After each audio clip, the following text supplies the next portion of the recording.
Hello అందరికీ, welcome to NS vlogs. ఈరోజు నా కర్రీ వచ్చేసి గుడ్డు గోంగూర కర్రీ.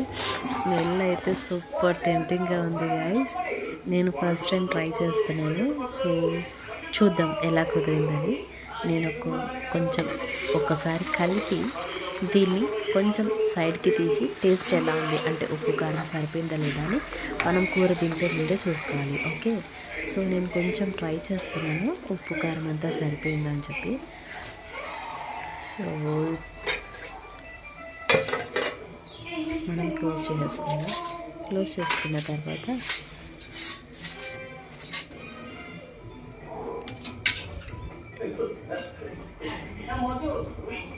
వావ్, కర్రీ అయితే సూపర్ టెంప్టింగ్గా ఉంది. నాకైతే మస్తు నచ్చింది. మీరు కూడా ట్రై చేయండి. గ్యాస్ ఆఫ్ చేస్తున్నా. ఇప్పుడు ప్రాసెస్ గుడ్లు 4 తీసుకున్నాను నేను.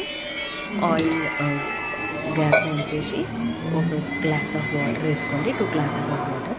ఇందులో మనం రాక్ సాల్ట్ వేసుకోవాలి, అంటే రాళ్ళుప్పు వేసుకొని ఉడకబెట్టి పక్కన పెట్టుకోవాలి. ఇప్పుడు ఒక ప్యాన్ తీసుకొని అందులో ఒక 3 టేబుల్ స్పూన్స్ ఆఫ్ ఆయిల్ వేసుకోండి. నేనైతే న్యాచురల్ వాడుతున్నాను, మీరు ఏ నూనె వాడతారో అది వేసుకోండి. అందరు గానుగ నూనె వాడాలంటున్నారు కానీ అంత ఇప్పుడు ఎఫర్ట్ చేయలేము, సో ఫ్యూచర్లో చూద్దాం. ఓకే, ఇప్పుడు ఏంటంటే 4 గుడ్లు తీసుకున్నాను కదా, ఇవి డీప్ ఫ్రై చేసుకోవాలి, అంటే ఆయిల్లో ఫ్రై చేసుకోవాలి. అందులో కొంచెం పసుపు వేయండి. ఎప్పుడు ఆయిల్ వేడైన తర్వాతే మనం గుడ్లు వేసుకోవాలి, లేకపోతే అవి అంటుకుపోతాయి.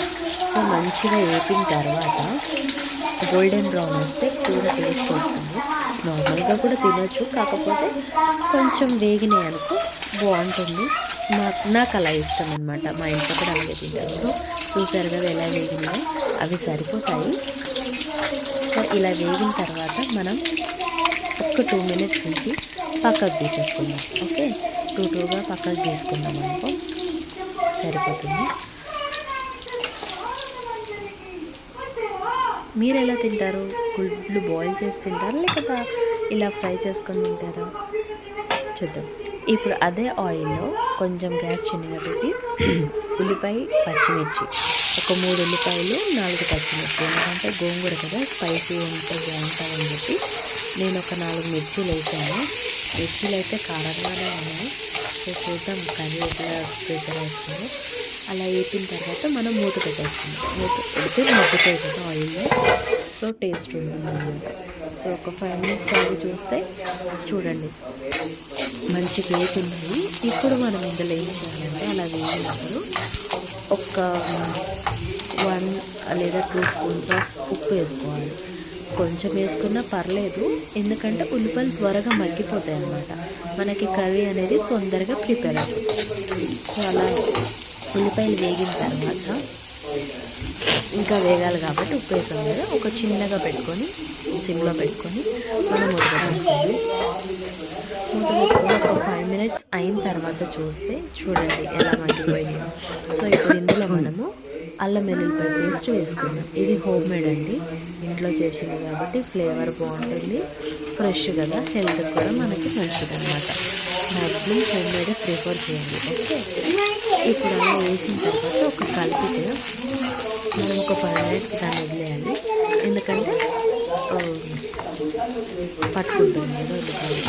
అలాగే చిన్న టమాటా అనమాట, చిన్నదంటే చిన్న టమాటా వేసేదానికి కర్రీ టేస్ట్ కోసం. ఆల్రెడీ గోంగూర పుల్ల ఉంటుంది కానీ టమాటా ఫ్లేవర్ ఉంటుంది కదా అని చెప్పి చిన్నది వేసాను. వేసి ఇప్పుడు మూత పెట్టేసుకుందాం, అలాగే మగ్గుతుంది. ఒక 5 మినిట్స్ ఆగి చూస్తే చూడండి ఎలా మగ్గిపోయింది. ఒకసారి కలుపుకున్నాం మనం. కలిపిన తర్వాత ఇప్పుడు ఇందులో కొంచెం పసుపు, అంటే ఒక హాఫ్ టీ స్పూన్ అంటే పసుపు వేసుకున్నాం. పసుపు వేసుకొని అందులోనే ఒక 2 టేబుల్ స్పూన్ ఆఫ్ రెడ్ మిర్చి, అంటే ఇంట్లో పట్టిన కారం. అది మేము 1 ఇయర్కి ఒకసారి అట్లా ఆడించుకుంటాము. అదేంటంటే స్పైసీ ఉంటుంది, కాకపోతే గోంగూర కదా దాన్ని బీట్ చేయకూడదని చెప్పి నేను 2 స్పూన్స్ ఆఫ్ మిర్చి వేసుకున్నాను, రెడ్ మిర్చి వేసాను. చూద్దాం అలా కలిపిన తర్వాత ఒక 2 మినిట్స్ ఆగుతుంది, ఎందుకంటే ఉల్లిపాయలకు కూడా పట్టాలి కారం పసుపు. సో ఇప్పుడు అదే దాంట్లో గోంగూర ఆల్రెడీ నేను ఒక కట్ అంత తీసుకున్నాను. అదేం చేశానంటే ఉడకబెట్టి పక్కన పెట్టాను.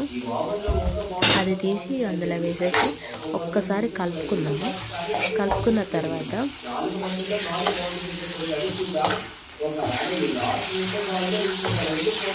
అంతటా పట్టాలి కాబట్టి ఒక 2 మినిట్స్ అలా రెస్ట్ ఇచ్చిన తర్వాత మనం ఇందులో ఒక గ్లాస్ ఆఫ్ వాటర్ వేసుకోవాలి. వాటర్ వేసుకుంటే ఏమవుతుందంటే మొత్తం కలుస్తుంది అన్నమాట కూర, లేకపోతే అలా చూడండి ముద్దలు ముద్దలు వేసుకుంటున్నాయి కదా, బాగా కొంచెం వాటర్, ఒక గ్లాస్ ఆఫ్ వాటర్ వేసుకొని ఆ వాటర్ మంచిగా కలపాలి. ఇప్పుడు మనం కర్రీ బాగా కలుపుకోవాలి. కలిపిన తర్వాత అందులోనే ఒక 4 ఎగ్స్ ఆల్రెడీ ఏపి పెట్టుకున్నాను కదా, గుడ్లు ఉన్నాయి కదా, అవి అందులో వేసేసుకొని ఒక్కసారి కలిపి మూత పెట్టేసుకుందాం. ఇది ఎందుకో పగిలింది, మళ్ళీ కూర ఏమన్నా తేడా కొడుతుందేమో అని చెప్పి తీద్దాం అనుకున్నా. సరే చూద్దాం అనుకున్నా కానీ నాకు మనసు ఒప్పలేదు. తర్వాత తీసేసాను. ఒక 5 మినిట్స్ మూత పెడితే మగ్గిపోతుందని చెప్పి ఒక 5 మినిట్స్ మూత పెట్టి తీస్తే చూడండి ఆయిల్ ఎట్లా పైకి తేలిందో. గుడ్డు తీసేసాను ఎందుకంటే కర్రీ డిస్టర్బ్ అవుతుంది. ఇప్పుడు ఏంటంటే ఒక చేతి గుప్పెడు దాన్ని కొత్తిమీర వేసేసుకుందాం.